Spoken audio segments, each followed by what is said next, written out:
Juges, chapitre 18. La tribu de Dan conquiert Laïch.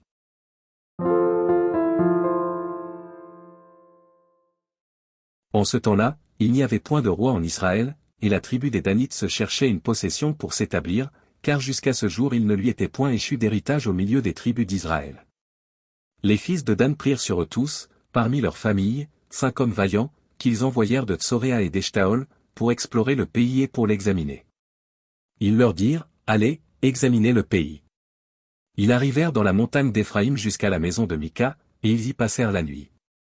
Comme ils étaient près de la maison de Mika, ils reconnurent la voix du jeune Lévite, s'approchèrent et lui dirent, qui t'a amené ici? Que fais-tu dans ce lieu? Et qu'as-tu ici? Il leur répondit, Mika fait pour moi telle et telle chose, il me donne un salaire, et je lui sers de prêtre.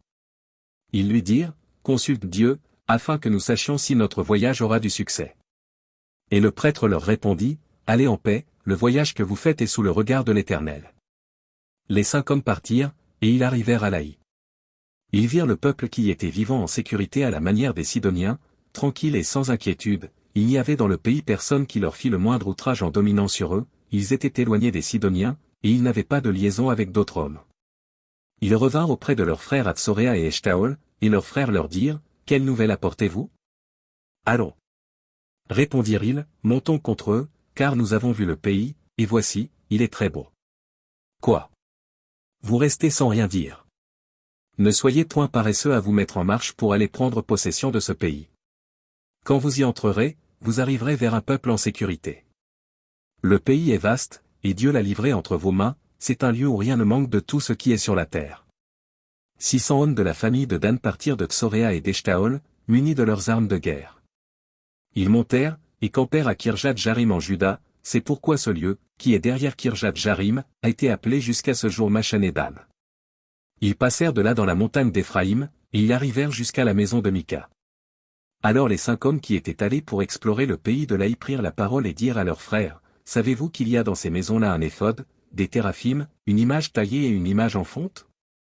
Voyez maintenant ce que vous avez à faire. Ils s'approchèrent de là, entrèrent dans la maison du jeune Lévite, dans la maison de Mika, et lui demandèrent comment il se portait. Les 600 hommes d'entre les fils de Dan, munis de leurs armes de guerre, se tenaient à l'entrée de la porte.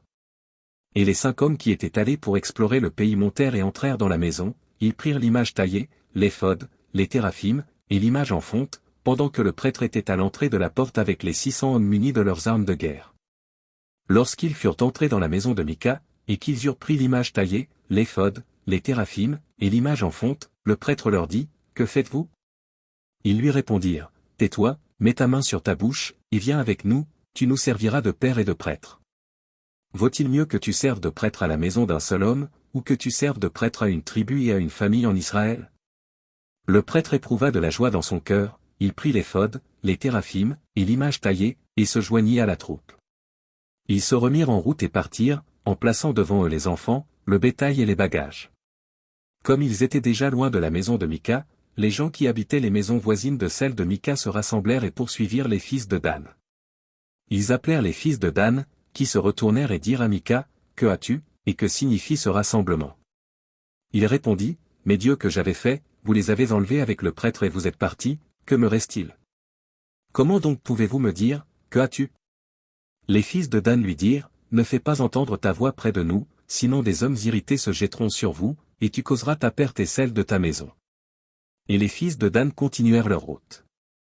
Mika, voyant qu'ils étaient plus forts que lui, s'en retourna et revint dans sa maison. Ils enlevèrent ainsi ce qu'avait fait Mika et emmenèrent le prêtre qui était à son service, et ils tombèrent sur Laï, sur un peuple tranquille et en sécurité, ils le passèrent au fil de l'épée, et ils brûlèrent la ville. Personne ne la délivra, car elle était éloignée de Sidon, et ses habitants n'avaient pas de liaison avec d'autres hommes, elle était dans la vallée qui s'étend vers Beth-Rehob. Les fils de Dan rebâtirent la ville, et y habitèrent. Ils l'appelèrent Dan, d'après le nom de Dan, leur père, qui était né à Israël, mais la ville s'appelait auparavant Laï. Ils dressèrent pour eux l'image taillée, et Jonathan, fils de Gershom, fils de Manassé, lui et ses fils, furent prêtres pour la tribu des Danites, jusqu'à l'époque de la captivité du pays. Ils établirent pour eux l'image taillée qu'avait faite Mika, pendant tout le temps que la maison de Dieu fut à Silo.